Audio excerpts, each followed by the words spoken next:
Okay, so we started off with blocked brows already. I didn't want to do it in this video because I feel like it'd take forever, and if you guys want a tutorial, I'll show you, but I'm just going in with this Milani foundation, the Conceal and Perfect one.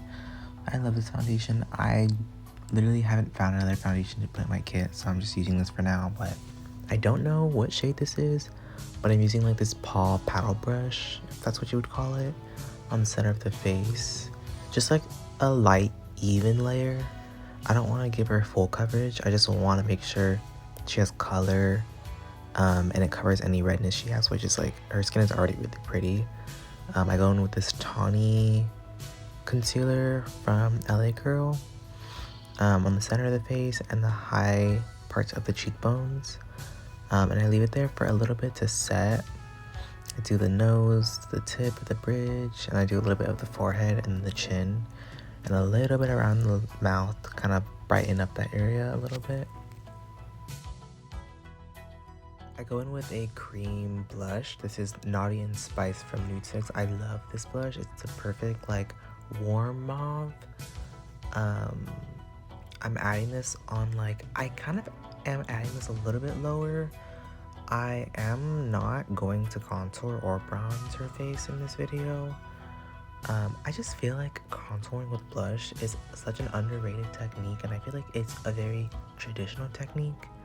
I'm adding like this really bright, almost white concealer just on the places I really want to highlight, like the tops of the cheekbones, right near her eyes, and then near her nose, and her inner corners. I'm using the setting brush I love from Real Techniques, and I'm blending that into the skin tone concealer and the white concealer, and then I go over with a sponge at the end just to make sure there's no streaks, because I was finding that the brush was kind of getting a little bit of streaks because I feel like the concealer was a little bit thicker. But yeah, you'll also see me tap in and go in to more blush. I'm placing it a little bit lower, like I said.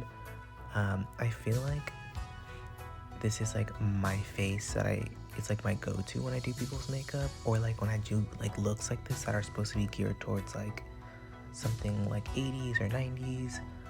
I feel like they always added blush really low, especially anything before the 80s. I feel like rouge was a big thing in the 60s, I think. But I'm just gonna go in and add the foundation over the brows because I feel like the matte texture was making it look really weird for some reason. But look how pretty that looks. It's like adding definition and the color and a little bit of the warmth all in one. And it's a blush. Like, it's so pretty. And she has a really pretty face shape already. So I really feel like I don't need to do a lot. I do go in under her eyes with, I think it's a MAC Studio Fix foundation, powder foundation, an NC35. I love using this under the eyes because it will set the under eyes, but it'll also give it coverage and it'll deposit color. So it's very versatile, and it works all over the face too with a big fluffy brush just to set. But I'm using this on the parts I put concealer, and then everywhere else I use the same setting brush I used for the concealer. I use this RCMA No Color Powder all over the face. I wanted to go for something like kind of 80s. She had this thing that she did with her hair. It's like a wolf cut shag mullet. I don't know, but I feel like it was very fitting. So I think I just like what she looks like without brows for some reason. Like the last look I did on her, we did blonde brows. I loved that. And then we did this and I absolutely loved it. Like, I think it just fits her face shape, which is really cool. That she can just rock no brows, which I really wish I could, but it's only for some people. Yeah, I mean, this look isn't something that's like very wearable daily, but I feel like it's a very cool look. Like, if you don't really care about, I guess, what your makeup looks like or like how you want to be perceived. But I just think a lot of the techniques, especially with the blush, I feel like it's very like traditional and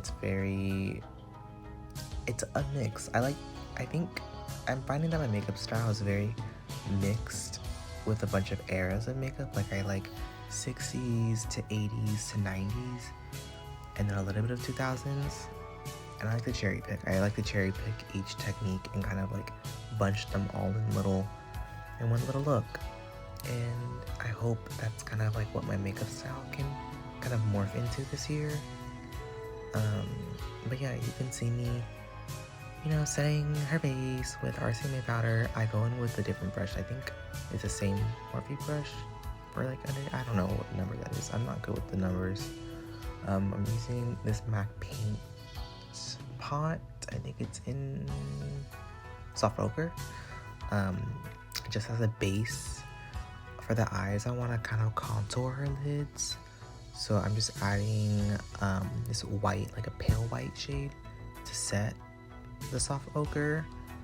And then I go in with this, I forgot what palette it is. I'll try to like pop it in if I get the chance. Basically it's like a gray and a really cool toned pink.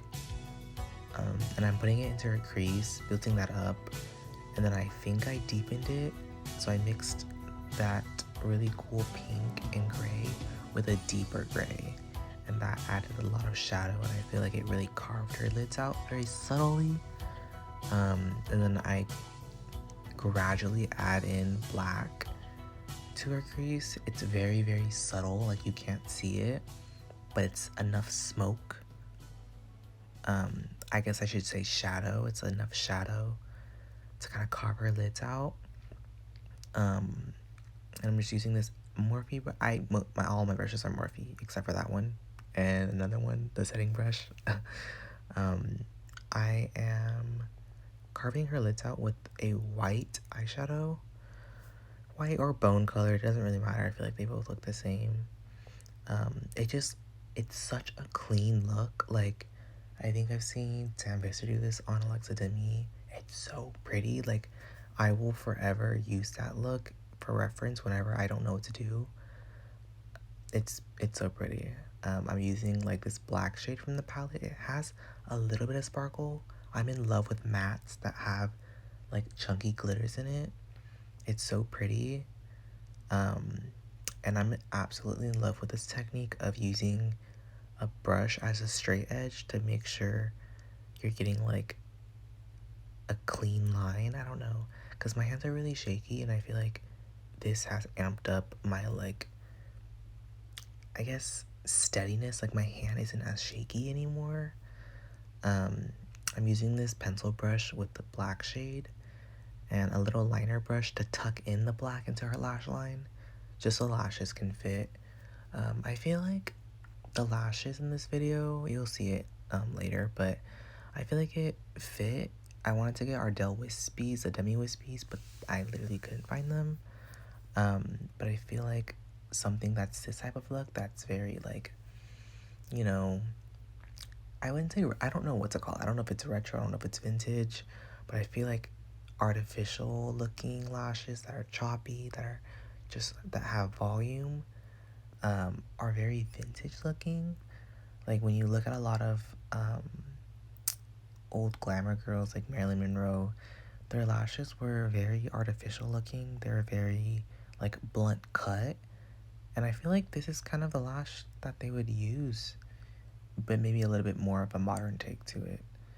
I put a half lash on her, and I put it under her lashes, and then I use the Essence Waterproof Princess Mascara. I'm using this liner from NYX. I think it's like a dark brown. I totally forgot what color it is. I'll pop it in the screen if I can find it.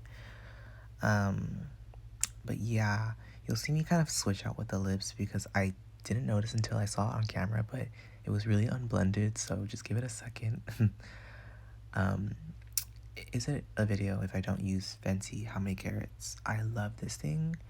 Worth every single penny that it's worth. Not overpriced. It is worth it. It's an eyeshadow. It's a highlighter. It's a lip topper. It's a body glow. Like, it's beautiful. And even with the fingers, it amps it up so much. and it's kind of gross, but that has lasted me, that pan has lasted me more than 1 year. And I don't want to say how long it's lasted me because it's probably not sanitary, which is like horrible. But it's so pretty. There's no ashiness. It looks wet. It's so pretty. I'll shut up about it. I'm using like a really light concealer on her lips, and you'll see me like literally get really pissed off and blend it out, put more on, blend it out. But at the end, if you guys are wondering, I put a little bit of blush on her lips to kind of tone down the ashiness. So yeah, but I sprayed this dewy spray from NYX to finish off and seal all the powders, the highlighters in. And then we get to work on the hair. So she has like this shag. I blew her hair out and I realized that I wanted a messy look, so that was immediately, yeah. Anyways, the video's about to end, so thank you for watching. Hopefully you liked it.